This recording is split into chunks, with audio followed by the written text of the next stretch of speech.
I moved back into my childhood home last year after my parents passed away. The house had been empty for nearly 2 years, collecting dust and silence, but it was still in good enough shape that I thought I could live there while sorting through their things. Some people told me it was strange, moving back into the same place where I grew up, but for me it was supposed to be a practical decision. Free rent, familiar walls, and a quiet neighborhood. At least that's what I thought. The first night back felt heavier than I expected. The house creaked in ways I didn't remember, as if it had aged in my absence. I walked the halls with a flashlight before going to bed, making sure the windows were locked, but something about the atmosphere unsettled me. It was almost like stepping into a memory, except the memory was distorted, too quiet, too empty. And then I noticed the attic window. From my old bedroom, you can see the small triangular window that looks out from the attic. I remember as a kid I used to hate that window. It always seemed to glow faintly at night, even though the attic never had a working light fixture. I chalked it up to moonlight or my imagination, but seeing it again as an adult brought back that same unease. On that first night, I swear I saw it glowing again. A soft, yellowish light, like an old lamp flickering on. But when I went upstairs and pulled the attic ladder down, everything was pitch black inside. No bulbs, no cordes, no lamps. Just old boxes, trunks, and the stale smell of wood. I tried to laugh it off. Maybe a streetlight was reflecting weirdly. Maybe I was just tired. But I couldn't shake it. Over the next few weeks, the attic window became an obsession. Almost every night, around 2 or 3 in the morning, I'd wake up and glance at it. And almost every time, I'd see that faint glow. Sometimes steady, sometimes flickering, always there. I finally decided to investigate properly. One Saturday evening, I climbed up into the attic with a camping lantern and started opening boxes. Most of it was just junk. Old clothes, photo albums, my dad's tools, holiday decorations. But in the far corner, beneath a dusty tarp, I found something strange. A rocking chair. Now, that in itself wasn't unusual, but I had no memory of this chair ever being in the house. It was old, wooden, and the seat was warped as if someone had been sitting in it for decades.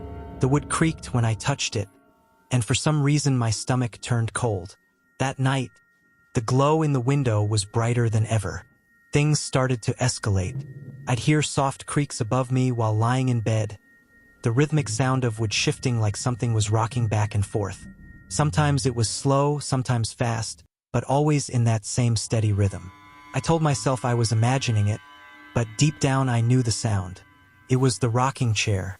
Then came the dreams. I'd wake up drenched in sweat after seeing myself as a child, sitting in that very chair, staring out of the attic window while something stood behind me, just out of sight. I could never turn around in the dream. I'd just sit there, staring out, feeling its presence. The worst part? I wasn't scared in the dream. I felt obedient, like I was supposed to be there. One night, I finally snapped. The noises, the light, the dreams, it was too much. I stormed up to the attic with a hammer, determined to smash that chair to pieces. When I reached the top of the ladder, I froze. The chair was rocking, not violently, not even quickly, just a slow, steady back and forth, as if someone had just gotten up. My lantern shook in my hand, casting long, swinging shadows across the attic walls. I should have run, but instead I forced myself forward. My heart was pounding so hard it hurt, but I raised the hammer and swung. The second the hammer hit, the entire attic filled with light. Not from the lantern, not from outside. It was pouring from the chair itself. Blinding, yellow light, searing into my eyes. I screamed and stumbled back, nearly falling through the ladder opening. When the light faded, the chair was gone. I haven't slept well since that night. The glow in the attic window hasn't stopped. If anything, it's stronger. I've nailed the attic door shut, but it doesn't matter. The house feels alive now, pulsing with something that watches me every night. Sometimes I catch myself standing at the bottom of the attic ladder without remembering how I got there. Sometimes I wake up in the hallway, staring at the nailed-shut door. And last night I woke up sitting in the chair. It was back, right there in my bedroom, rocking slowly with me in it. My body moved on its own, back and forth, while I stared out the window. Not the attic window this time, my own. And in the glass, reflected against the darkness outside, I finally saw what had been standing behind me in those dreams. It wasn't a person. It wasn't even human, but it was smiling.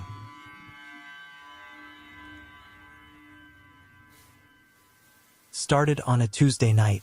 I was sitting on the couch, scrolling through my phone, when it buzzed with an incoming call. I glanced at the screen and froze. The number calling me was my own. For a second, I thought it was some glitch, maybe a spoofed number scam. I almost didn't answer, but curiosity got the better of me. I put the phone to my ear. Silence. Not the kind of silence you get when a call drops. This was different.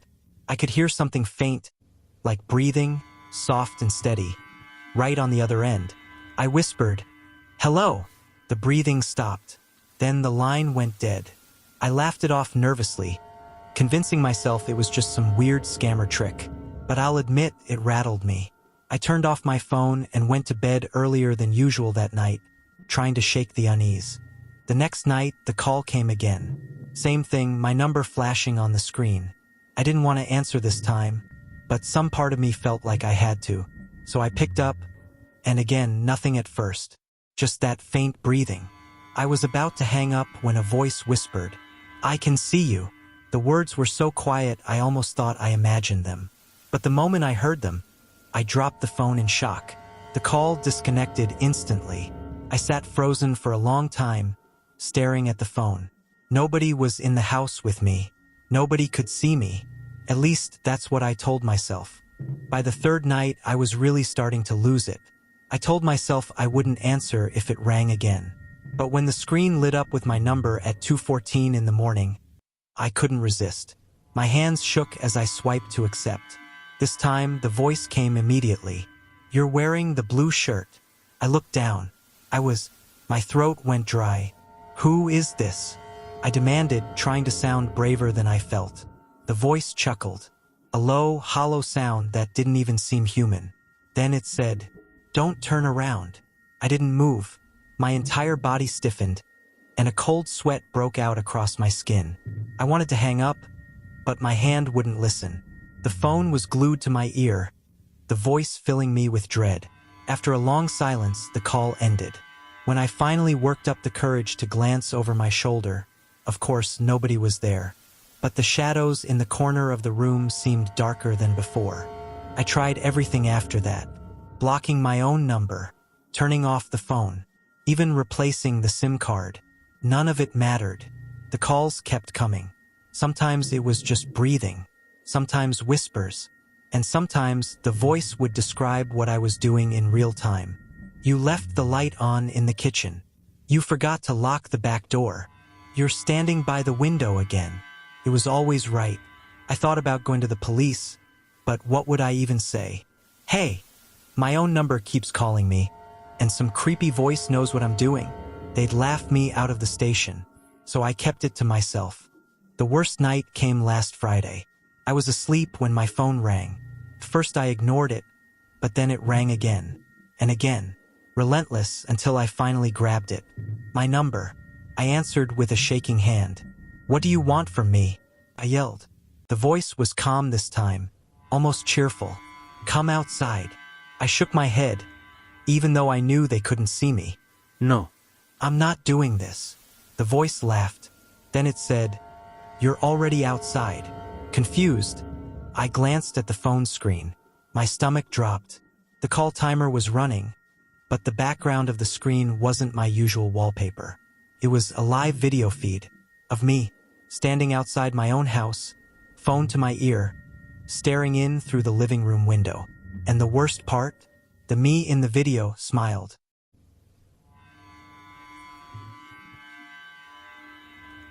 I found the basement apartment through a listing online. The rent was cheap, almost suspiciously cheap, but the ad explained that the landlord lived upstairs and just wanted someone quiet to take the lower level. I figured it was my best chance at finally living alone without going broke.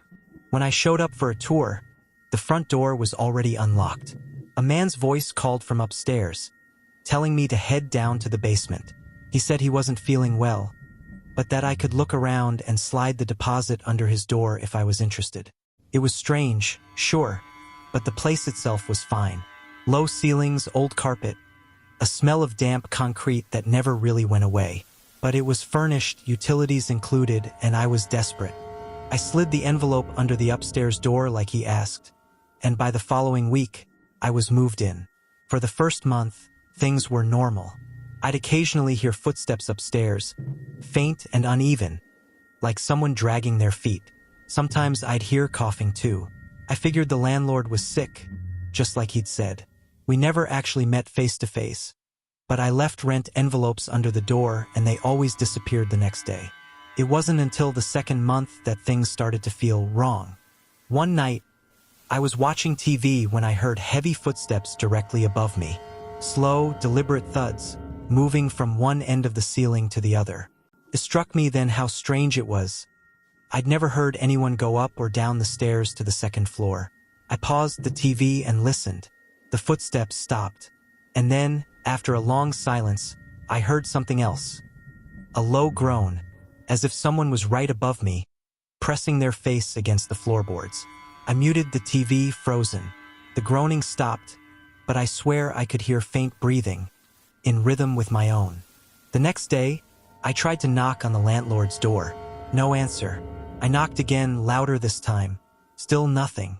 But when I slid that month's rent envelope under the door, it was gone by morning. I started to wonder if maybe the landlord wasn't really living up there. Maybe he had someone else collecting the money. Or maybe the upstairs wasn't occupied at all. Things only got worse. At night, I began hearing movement inside the basement. Not upstairs, right there with me. Shuffling, scraping, like bare feet dragging across the cement floor of the laundry room. Once, I left my bedroom door open just a crack while I pretended to sleep.